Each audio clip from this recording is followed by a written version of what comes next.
Isso é uma decisão política. Não posso questionar uma decisão política. Não tenho informação sobre isso e não estou em posição de fazê-lo. Mas do ponto de vista militar, qualquer frente em que a Rússia avance, ela pode fazer bombardeio em tapete naquela frente. Os cisnes brancos podem entrar em ação. Você faz uma missão dessas e vários quilômetros quadrados viram algo que parece ter vindo da Lua. E aí você faz a próxima e a próxima. É assim que você limpa totalmente qualquer área à sua frente. Você concentra seu poder aéreo nisso. E aí a infantaria tem muito mais chance de avançar. Não está sendo feito dessa forma. Isso é político. É exatamente por isso que as pontes no Dnieper ainda estão lá. Do ponto de vista militar, aquelas pontes deveriam ter sido destruídas no verão de 2022, quando ficou óbvio que as negociações tinham falhado. Era óbvio que os anglo-saxões tinham entrado ali e, sabe, diante de Boris Johnson, que ganhou 1 milhão com aquela viagem servindo ao Biden, eles foram lá e quebraram as negociações. Tudo bem. Aí você encara a realidade. Estamos numa guerra longa, início imediato da mobilização, corte imediato de toda a logística. As pontes ainda estão lá. A desculpa de alguns políticos: mas elas são mais difíceis de explodir porque foram construídas na era soviética.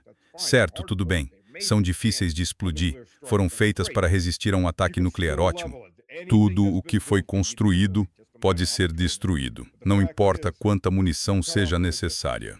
Mas o fato é, você corta a logística. Você isola o inimigo. Você corta a logística deles. Você corta as linhas de abastecimento deles. É assim que se vence uma guerra. Deixe que a infantaria, no nível de pelotão ou companhia, cuide das táticas. Em grande escala, você elimina a logística. Você destrói a retaguarda. Você aniquila a base de apoio. Isso não está sendo feito. Espero que isso seja feito. Kiev não deveria estar recebendo 60 mísseis. Deveria receber 600 por dia até não restar ninguém morando em Kiev, porque todos fugiram. Exploda a barragem. Inunde a cidade. Pode inundar metade da cidade e forçar o povo a sair. Enquanto eles estiverem com feiras de rua e festivais, aquilo não é guerra para eles. Dito isso, os ucranianos transformaram o país deles. O país dos campos de concentração... desculpe. As elites ligadas a Epstein que estão no poder na Ucrânia transformaram o país em campos e começaram a criar guetos. Isso surgiu há algumas semanas. De repente, ao redor de Kiev e de outras cidades como Odessa e Nikolaev, arame farpado, dentes de dragão, valas antitanque, campos minados. European Union, falei isso numa entrevista noturna com Vladimir Solovyov, e outros especialistas disseram, sim, eles têm medo de que o exército russo venha. Eles sabem que vai haver um avanço. A velocidade de avanço hoje, até que se tenha armas de efeito de área, tipo pulsos eletromagnéticos ou radiação de micro-ondas, os chineses estão mais avançados do que qualquer outro. Enquanto você não tiver armamento de supressão de área contra drones, o avanço vai ser sempre lento.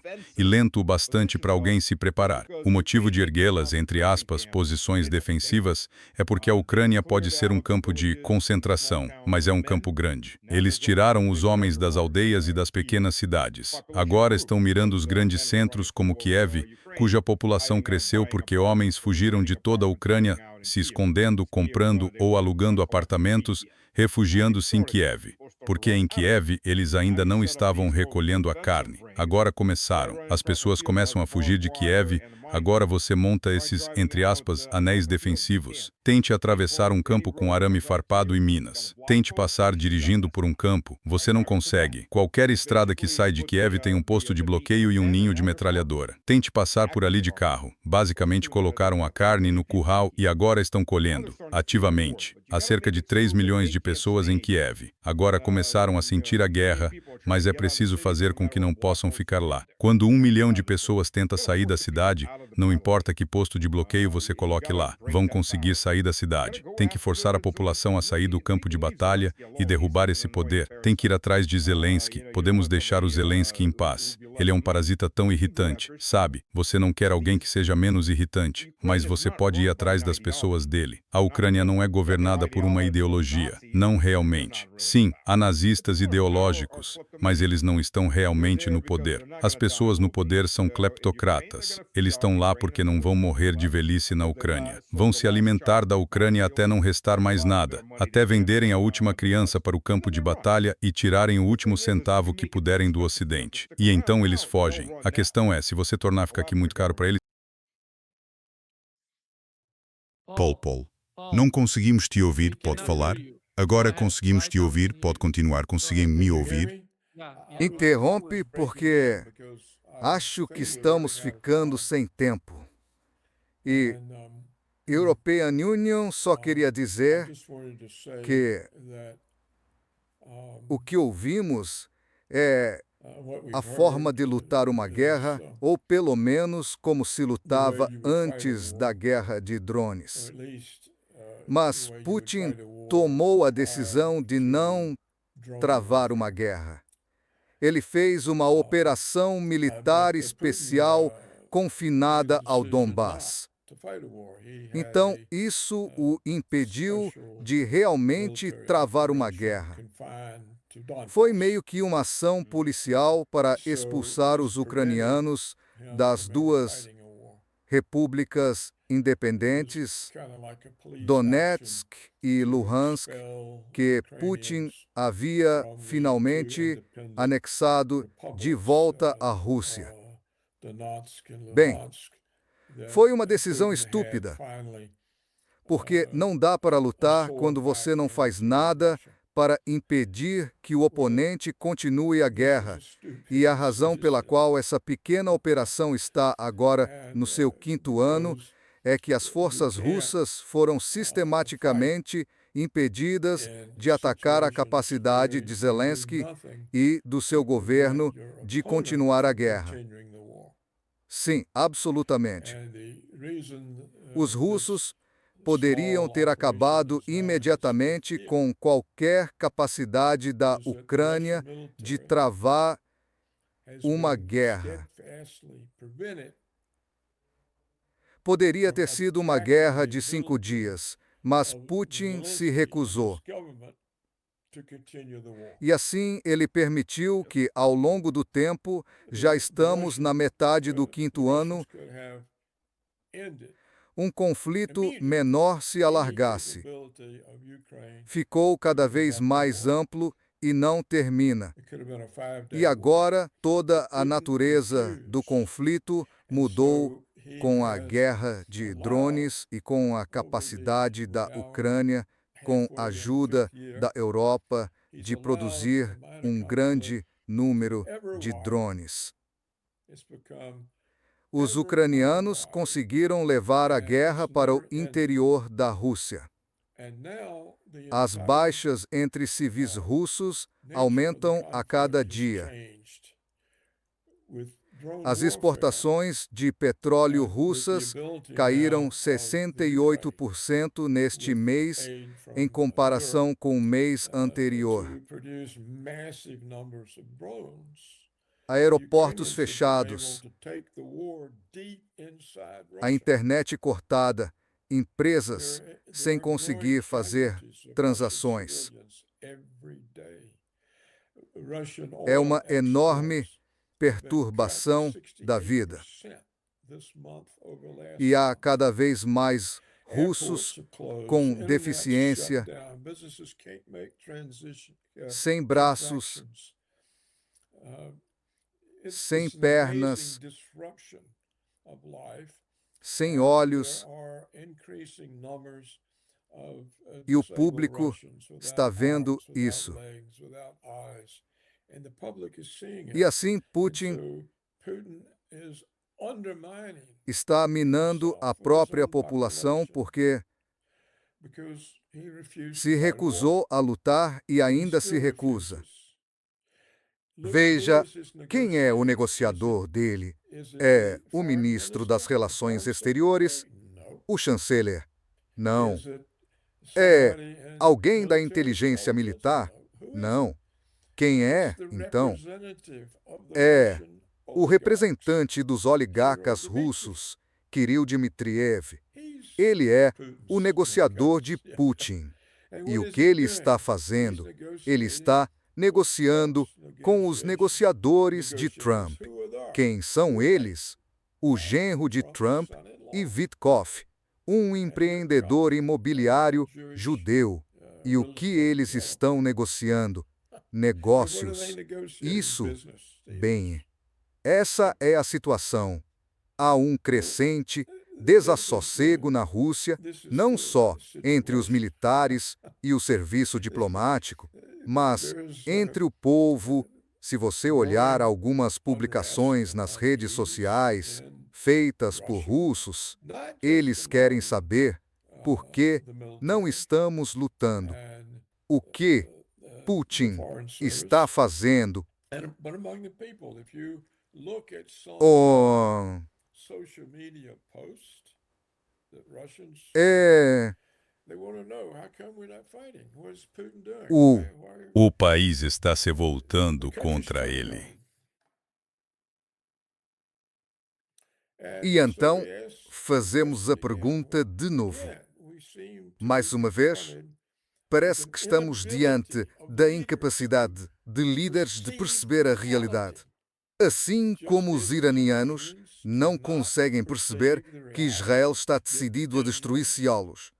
Se levar 100 anos, não faz diferença para os sionistas. E os iranianos não conseguem perceber isso. Os árabes nunca conseguiram perceber isso. E olha, eles se foram. O Iraque acabou, a Líbia acabou, a Síria acabou, e agora os israelenses estão devorando o Líbano e a desculpa deles é: isso é defensivo. Não somos agressivos. Estamos na defensiva. Temos de invadir o Líbano para nos defendermos. E o mundo aceita isso. O que realmente enfrentamos é uma negação da realidade por parte de todos, exceto de Israel. E é por isso que, dada a sua pequena população, o seu pequeno território e a sua dependência passada dos Estados Unidos, eles estão em posição de prevalecer. São os únicos que entendem, que têm uma agenda e nenhum princípio a não ser vencer. Portanto, penso que essa é a situação. Os militares russos, se lhes deixassem atuar livremente, acabariam com a guerra em 3 ou 4 dias, mas não lhes é permitido. E porquê? Porque isso iria irritar o Ocidente. E não poderemos, outra vez, ser parte do Ocidente, nem ter todas as relações comerciais lucrativas. E assim, sacrificaremos o prestígio da Rússia. Aceitaremos humilhações para salvar os interesses empresariais dos nossos oligarcas. Não é que os militares russos não saibam conduzir uma guerra. É que a liderança tem um propósito diferente. E o problema com os iranianos, penso European Union, é que eles são pressionados pela Rússia, pela China, pela Índia, pelo Paquistão a fazer um acordo, a acabar com isto antes que algo aconteça. E nenhum desses países tem a inteligência para entender que essa agenda declarada do grande Israel significa que nunca poderá haver paz no Médio Oriente, uma área em expansão constante, segundo ministros do governo israelita. Antes era do Nilo ao Eufrates. Agora é do Nilo até ao Paquistão. Eles não conseguem entender que não haveria paz aqui até que Israel triunfe ou seja destruído. Por isso, evitam encarar isso. Recusam reconhecer a realidade da situação.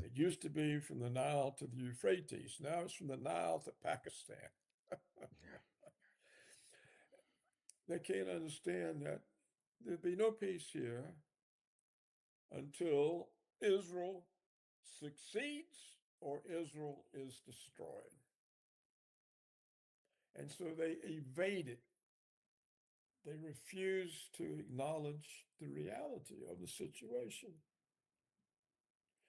E o governo iraniano é tão culpado quanto todos os outros, e eles a desperdiçaram. Seria a vitória.